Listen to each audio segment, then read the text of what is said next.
Hello दोस्तों, मैं राजेश कुमार आपका फिर से स्वागत करता हूं मेरे YouTube channel Rajesh official the cop पे। और आज हम बात करने वाले हैं जो 16 तारीख मतलब कल जो दिल्ली पुलिस कांस्टेबल 2023 के जो पेपर चल रहे हैं ऑनलाइन एग्जाम, उसके अंदर जो थर्ड शिफ्ट का पेपर था उसके अंदर कौन कौन से क्वेश्चन पूछे गए हैं, किस किस सब्जेक्ट में, किस किस एक्सरसाइज में कौन कौन से क्वेश्चन थे। तो हम सबसे पहले बात कर लेते हैं रीजनिंग की। तो रीजनिंग में दोस्तों वर्बल और नॉन वर्बल रीजनिंग होती है। रीजनिंग दो तरीके की है, वर्बल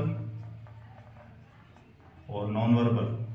तो वर्बल के अंदर कम से कम 10 क्वेश्चन पूछे गए हैं और इसके अंदर 15 क्वेश्चन पूछे गए, मतलब 13 से 15 के समथिंग क्वेश्चन आए थे 25 क्वेश्चन में से। तो हम बात करें तो जो कोडिंग डिकोडिंग की एक्सरसाइज है उसके अंदर से 2 क्वेश्चन पूछे गए हैं, एनालॉजी में 2 क्वेश्चन पूछे गए थे, सिमिलर सेट का 1 क्वेश्चन पूछा गया था, वो भी बहुत आसान था। वैसे तो आसान क्वेश्चन तो कोडिंग डिकोडिंग के भी आसान ही है। वैसे नंबर सिस्टम के 2 क्वेश्चन पूछे गए थे।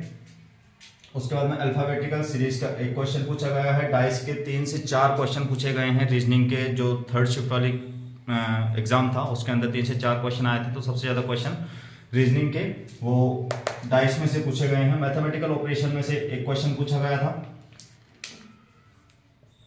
सिटिंग अरेंजमेंट में से 1 क्वेश्चन पूछा गया है, लेकिन ये अलग क्वेश्चन पूछा गया था। अब तक जो क्वेश्चन पूछे जा रहे थे वो एक सर्कुलर टेबल के अंदर बैठाने वाले थे, और जो ये वाला क्वेश्चन पूछा गया है सिटिंग अरेंजमेंट का, ये एक पंक्ति के अंदर 5 लड़कों को बैठाया है और उनकी जो फेस है उनका वो उत्तर दिशा की ओर देख रहे हैं। इस तरीके का एक क्वेश्चन पूछा गया था रीजनिंग के अंदर।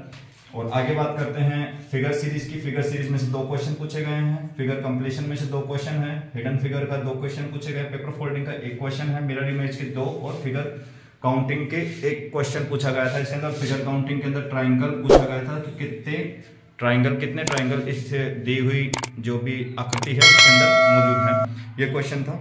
और दोस्तों वैसे अगर हम बात करें जो इसके ओवरऑल एनालिसिस की कि कौन कौन से क्वेश्चन, कितने क्वेश्चन थे और कितने क्वेश्चन हम करने लायक थे, तो 25 क्वेश्चन में से कम 20 से 22 क्वेश्चन हर एवरेज लड़का आराम से कर सकता था इसके जो रीजनिंग का पेपर था उसका। तो मतलब ज़्यादा टफ रीजनिंग नहीं है। अब तक के जो भी रीजनिंग के क्वेश्चन आ रहे हैं उसी हिसाब से इसका पैटर्न है अभी भी, मतलब ज़्यादा टफ नहीं है, आराम से सॉल्व होने वाले क्वेश्चंस हैं। तो आप जिन्होंने भी तैयारी करी है वो आसान से इसको सॉल्व कर सकता है। तो आगे जिनका भी पेपर है वो ऐसे ना सोचे भाई आगे टफ क्वेश्चन होंगे, लगभग पैटर्न सेम चलता आ रहा है। तो आप बेफिक्र होकर अपने एग्जाम देने जाइए, जैसा भी हो आप इसमें अच्छा खासा स्कोर कर सकते हैं रीजनिंग के अंदर। तो दोस्तों आगे बात करते हैं हम कंप्यूटर के। कंप्यूटर में कौन कौन से क्वेश्चन पूछे गए हैं। तो कंप्यूटर का वही पैटर्न चलता आ रहा है।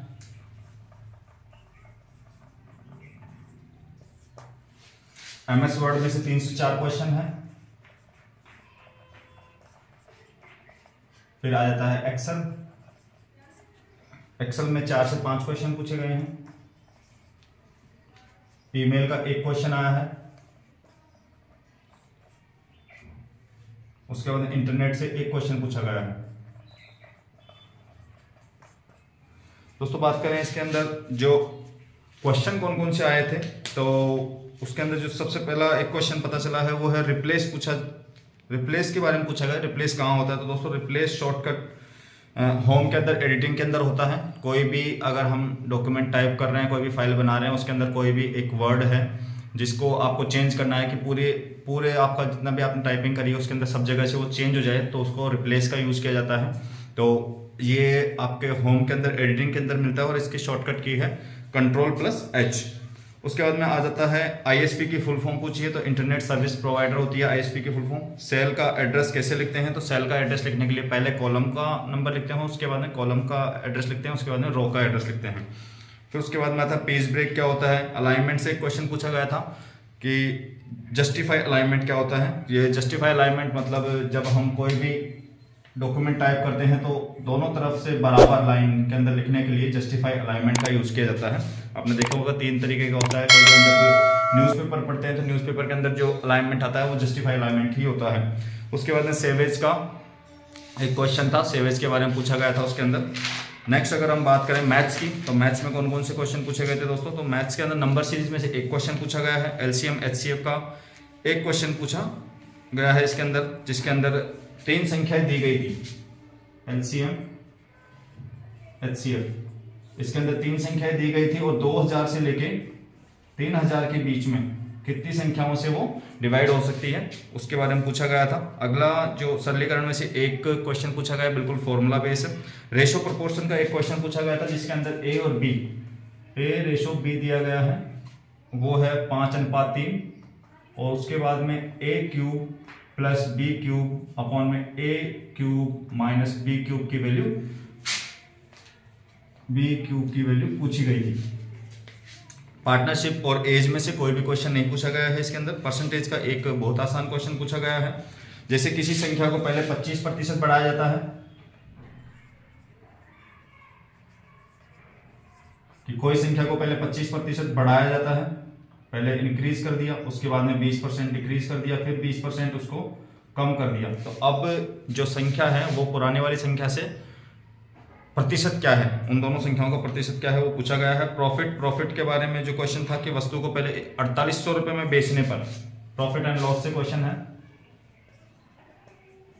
कि अगर किसी वस्तु को 4800 रुपए में बेचा जाता है तो 20% का लाभ होता है। अगर इसी वस्तु को 4500 रुपए में बेचा जाए तो लाभ या हानि ज्ञात करने का क्वेश्चन था। बहुत ही आसान क्वेश्चन है, आराम से हो सकता है।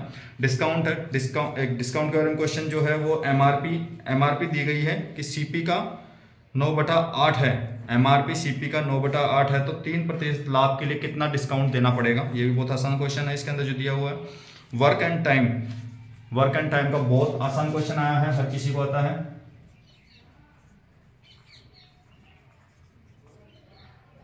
तो वर्क एंड टाइम का जो क्वेश्चन है कि ए किसी काम को 9 दिन में करता है और बी किसी काम को 10 दिन में करता है, तो दोनों मिलकर कितने दिन में कर लेंगे, तो 1/9 1/10 करके हम इसका सॉल्यूशन निकाल सकते हैं। पाइप और टंकी में से कोई क्वेश्चन नहीं आया है। समय, चाल और दूरी का एक क्वेश्चन पूछा गया है इसके अंदर। ट्रेन का एक क्वेश्चन, नाव और धारा का कोई भी क्वेश्चन नहीं आया है। और औसत के अंदर बहुत ही आसान क्वेश्चन जो अब तक पूछा जा रहा है कि वो 3 संख्याएं दी गई है, सपोज कुछ भी संख्याएं दी गई थी और एक संख्या का x दिया हुआ है, तो अपॉन में 4 इक्वल टू इनका औसत बताया गया है, और उसके बाद में हम x की वैल्यू फाइंड करने के लिए पूछा गया है कि x की वैल्यू आराम से फाइंड की जा सकती है इसके अंदर। उसके बाद में सिंपल इंटरेस्ट का एक क्वेश्चन पूछा गया है, और कंपाउंड इंटरेस्ट का सिंपल इंटरेस्ट और कंपाउंड इंटरेस्ट का अंतर देके एक क्वेश्चन पूछा गया है। क्षेत्रमिति के अंदर 2D के अंदर एक क्वेश्चन पूछा गया है, और 3D का एक क्वेश्चन पूछा गया है इसके अंदर। दोस्तों आगे बात करते हैं हम जनरल स्टडीज की, कि जनरल स्टडीज में कौन कौन से क्वेश्चन पूछे गए हैं। तो जो जनरल स्टडीज का क्वेश्चन आए थे उनके अंदर है, जैसे यामिनी कृष्णमूर्ति के नृत्य पूछे गए थे। यामिनी कृष्णमूर्ति कौन कौन से नृत्य करती है, तो उसके अंदर एक तो कुचिपुड़ी आता है, दूसरे नंबर पर भरतनाट्यम आता है। और आर्टिकल 51 पूछा गया था। संविधान के अंदर जो 368 आर्टिकल है उसके बारे में पूछा गया है। एक है होयमल मंदिर का प्रश्न आया था इसके अंदर। एक आता है ढोल जाप्ता उत्सव कहाँ मनाया जाता है, ये वेस्ट बंगाल में मनाया जाता है। एक आता है आई एम परफेक्ट, किसकी बुक है आई एम परफेक्ट, तो I am perfect Sanjay Manjrekar की बुक थी। और आगे क्वेश्चन है कि प्लेइंग एट माई वे किसकी बुक है, प्लेइंग एट माई वे, तो ये सचिन तेंदुलकर की बुक है। दक्षिणी बिंदु पर बंदरगाह, कौन कौन से बंदरगाह है दक्षिणी बिंदु पर, वो बंदरगाहों के नाम पूछे गए थे। शिशुपाल वध के लेखक कौन है, ये भी एक किताब है, उसके जो लेखक है वो महाकवि माघ है। उसके बाद में अन्नपूर्णा योजना कब शुरू हुई थी, अन्नपूर्णा योजना 1 अप्रैल 2000 को शुरू की गई थी। आगे आता है 86वां संविधान संशोधन। 86वां संविधान संशोधन के समय किसका कार्यकाल चल रहा था, तो उस टाइम पे जो प्रधानमंत्री थे वो अटल बिहारी वाजपेयी थे। चांदी के सिक्के कब चले थे, तो चांदी के सिक्के मध्यकाल में चले थे, और किसने चलाए थे, ये शेरशाह सूरी ने चलाए थे। आगे आता है इसके अंदर एक क्वेश्चन है कि प्रार्थना समाज और ब्रह्म समाज की स्थापना किसने की थी, तो प्रार्थना समाज की स्थापना पांडुरंग ने और ब्रह्म समाज की स्थापना राजा राम मोहन राय के द्वारा की गई थी। आर्टिकल 74 के बारे में पूछा गया है। उसके बाद में शतरंज के अंदर कौन कौन से शतरंज का जो गेम से रिलेटेड एक क्वेश्चन, वो थोड़ा गेम में से पूछ लिया कि शतरंज के अंदर हाथी कितने होते हैं, सफेद हाथी, तो शतरंज के अंदर 4 हाथी होते हैं, 2 काले और 2 सफेद होते हैं। भारतीय वॉलीबॉल संघ की स्थापना 1951 में की गई थी। गौतम बुद्ध वंश का नाम क्या है, तो गौतम बुद्ध के वंश का नाम पूछा गया था। गौतम बुद्ध कौन से वंश से बिलोंग करते थे, तो शाक्य वंश है। रामनवमी का हिंदू महीना कौन सा आता है, तो चैत्र आता है। तो दोस्तों ये थे जनरल स्टडीज़ के क्वेश्चंस जो पूछे गए थे, और ऐसा कोई ज़्यादा टफ पेपर नहीं है। जो भी अब तक का जो पैटर्न चल रहा है उसी पैटर्न के हिसाब से क्वेश्चन पूछे जा रहे हैं। तो आगे और जो भी इसके पेपर होंगे उनके क्वेश्चन मैं इसी तरीके से लाता रहूँगा। थैंक यू, आज के वीडियो में इतना ही।